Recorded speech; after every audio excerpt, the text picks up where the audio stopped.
¿En Venezuela no hay favoritismo? Una plataforma ciudadana defiende un referéndum sobre el futuro del país. La ciudad de Caracas está dividida geográficamente entre la oposición y el gobierno. Al este de la ciudad, en restaurantes con nombres como Arizona Grill, Las Mercedes o Altamira Country Club, Juan Guaidó es el legítimo presidente y Maduro el usurpador. La mayoría de las personas que asisten a las manifestaciones aquí vistiendo los colores de la bandera venezolana apoyan lo que ya se llama cooperación militar extranjera. Las sanciones estadounidenses se consideran un mal necesario para acelerar el fin del régimen. Sí, la decisión de Altamira Trump de suspender todos los vuelos y servicios de mensajería de Caracas a Miami es un poco molesta. El 60% quiere un diálogo de salida. Este sector ha crecido, dijo el disidente Chávez Gustavo Márquez. Al cruzar la carretera frente al cuartel de La Carlota, teatro del minigolpe de Estado el 30 de abril al oeste, se ingresa a La Candelaria, un distrito en ruinas, pero con excelentes restaurantes españoles que sirven enormes porciones de productos frescos y deliciosos en la rareza del país. La puerta del baluarte del partido en el poder en el centro es la Plaza Bolívar, con su imponente estatua del Libertador, donde durante una transmisión en vivo de su programa Aló Presidente hace 9 años, Hugo Chávez ordenó sin aviso expropiación de los joyeros de la famosa tienda La France. El gesto del alcalde de la época, Jorge Rodríguez, hoy ministro de Comunicación, que representa a Maduro en las negociaciones en Oslo, resumió cómo había ido el liderazgo en estos años de la omnipotencia de Chávez. Ahora, en la plaza, la gente está sentada en bancos a la sombra de los árboles. Javillo leyendo el periódico gratuito Ciudad, fundado por el mismo Jorge Rodríguez y perteneciente al Ministerio de Comunicación. El chavismo está aquí, dice el joven economista y ex ministro Luis Salas cruzando la plaza. Si vienes con una camisa de Guaidó o Leopoldo López, es probable que alguien te diga algo, incluso si lo que le sucede a los chavistas en Altamira no te va a suceder. No puedo ir a los barrios de oposición porque es demasiado peligroso, explicó.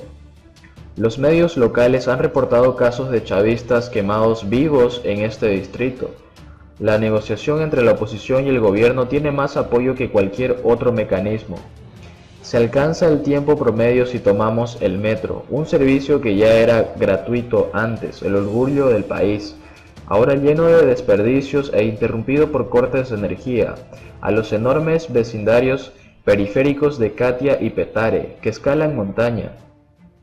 Aquí está la popular Chávez Venezuela, quienes salvaron al presidente después del golpe de 2002 y ahora están desesperados. Estos distritos apenas están vivos gracias a la llegada esporádica de cajas de ayuda alimentaria llamadas CLAP, que proporcionan alimentos básicos a 6 millones de familias, según el gobierno.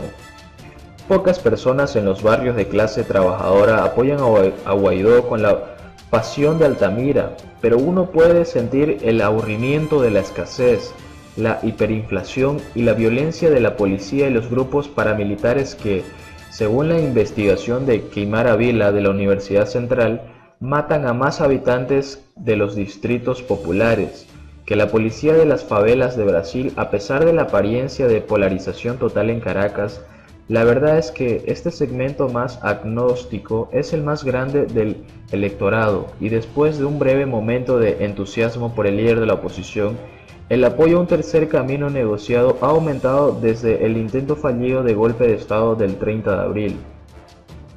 Esto se puede deducir de la última encuesta de la compañía de encuestas Danticorp, publicada hace unos días. Dado el desastre económico y social en Venezuela, nadie debería sorprenderse de que el 70% de los encuestados favorece la renovación de todos los líderes del gobierno y del partido de Maduro. Lo que es más sorprendente es que el 73% de los venezolanos también apoya el reemplazo de los líderes de la oposición.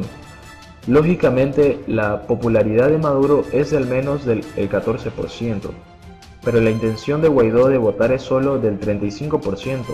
Aunque muchos medios occidentales todavía llaman al presidente interino de Guaidó, el número de venezolanos que consideran al líder de la oposición como presidente constitucional ha aumentado del 49 al 40%, según Dataincorp, mientras que el de Maduro ha pasado del 34% a 41%. Los que quieren una solución pacífica y soberana representan la gran mayoría, el 60% quiere un diálogo y esta mayoría del sector está creciendo desde el 30 de abril, dijo Gustavo Márquez Marín, exministro de Chávez, hoy disidente chavista y uno de los fundadores de la Plataforma Ciudadana para la Defensa de la Constitución, que aboga por un referéndum para decidir cuándo y cómo deben organizarse las próximas elecciones. Maduro revisó la Constitución. Guaidó es un director del laboratorio estadounidense. Ambos están fuera de la ley. Tenemos que encontrar otra solución, dice.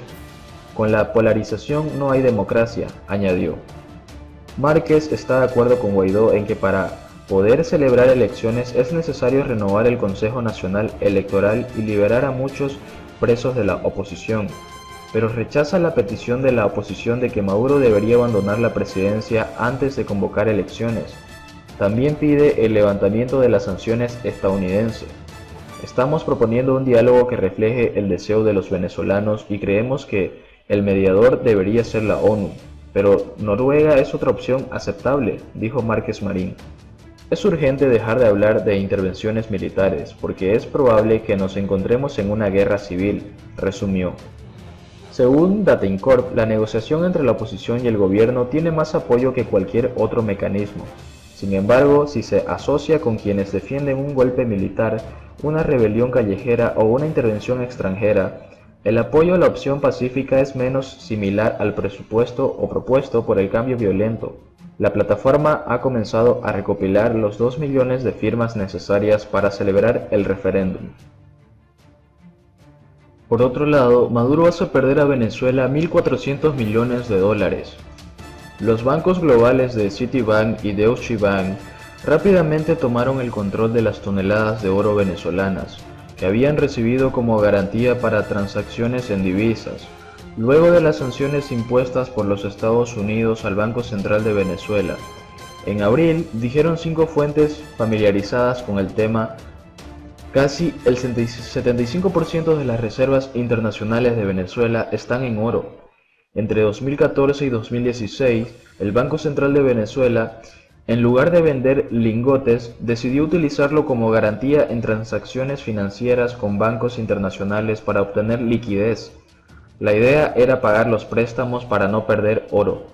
Sin embargo, las sanciones aplicadas por el gobierno de Donald Trump al Banco Central de Venezuela permitieron a Citibank y Deutsche Bank retener 1.400 millones en oro, que la autoridad monetaria venezolana acordó recomprar en 2020 y 2021, según los informes. Fuentes locales en el sector financiero y la oposición, las dos instituciones financieras decidieron que había un evento de incumplimiento establecido en los acuerdos, una vez que estas medidas se aplicaron contra el Banco Central, según personas familiarizadas contra las transacciones. Ejecutaron las garantías porque el Banco Central no anunció las sanciones y eso aparece en el contrato, dijo una de las fuentes. Citibank y Deutsche Bank declinaron comentar sobre el caso. Banco Central de Venezuela no respondió a una solicitud de información. Reuters no tuvo la oportunidad de ver los contratos que Banco Central firmó con los bancos mundiales y no estaba claro si el instituto emisor podría reclamar este oro en el futuro. Venezuela cada vez más complicada. En 2017 el Banco Central de Venezuela solo pudo recuperar parcialmente los lingotes que estaba poniendo en garantía, ya que comenzó a vender docenas de toneladas de oro a países aliados como Turquía a cambio de divisas, según las fuentes y estadísticas oficiales. En marzo el Banco Central no pagó aproximadamente 1.1 mil millones a Citibank como parte de una recompra para recuperar los lingotes comprometidos. Venezuela debía cancelar 400 millones de dólares adicionales de Citibank en 2020 bajo estos acuerdos, pero la institución ejecutó la garantía.